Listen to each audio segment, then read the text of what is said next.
Welcome to the Fear and Greed Afternoon Report for Wednesday the 23rd of March 2022. I'm Sean Aylmer.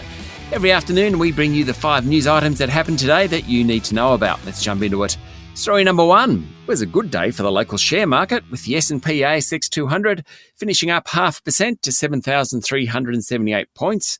That's a new 20-day high. The top performer was Unity Group after receiving another takeover bid, this time from a Macquarie-owned group and a Canadian pension fund. More of that in a moment. The tech stocks did well, led by Xero, which jumped more than 4%. Block share price rose another 7% today. The owner of Afterpay is trading at close to a record level. The banks did well, led by National Australia Bank, which was up 1.6%. CSL rose more than 1%, while property giant Goodman jumped nearly 2%. On the downside, Fisher & Paykel lost 7.8% after warning of higher transport costs. Story number 2, Macquarie Asset Management and Canadian Pension Fund PSP Investments have made a $3.6 billion bid for telecommunications group Unity. Morrison & Co.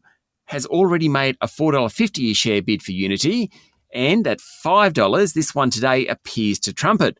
But there are always conditions, and the board of Unity is yet to grant the new bidders access to the books. It has already done so for Morrison. Unity makes most of its money from building and managing broadband networks for new housing estates. As news of the bid leaked, its share price jumped 11%. Story number 3. This one is for all the bank shareholders out there. Bank share prices have done pretty well recently, including today. They've benefited from a stronger economy and not having to pay out as much for bad debts as they expected 12 months ago or even 2 years ago. And costs are mostly falling. So there's money in the bank, literally. Market watchers are forecasting big capital moves by the Big Four. Morgan Stanley analysts expect another $1 billion in buybacks from ANZ and $2 billion more from National Australia Bank when they report in May. Commonwealth Bank may add $2 billion to its buyback as well, and that should help share prices. Good news for the bank shareholders. Story number 4. Ash Barty, the world's #1 tennis player, is retiring. We don't really do sport on Fear and Greed, but this is such a major decision for someone who's done Australia proud. I think we should today.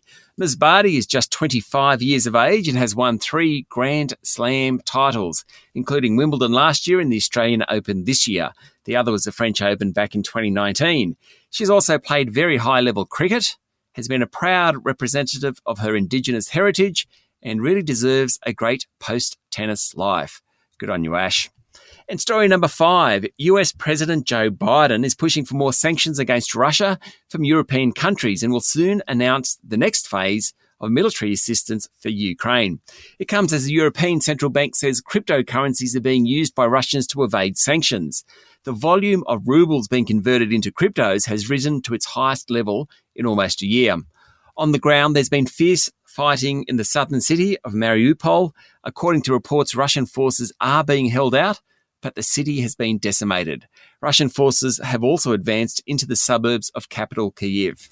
That's it for the afternoon report for Wednesday, the 23rd of March, 2022. Don't forget to hit follow on the podcast and find Fear and Greed on LinkedIn, Twitter and Facebook.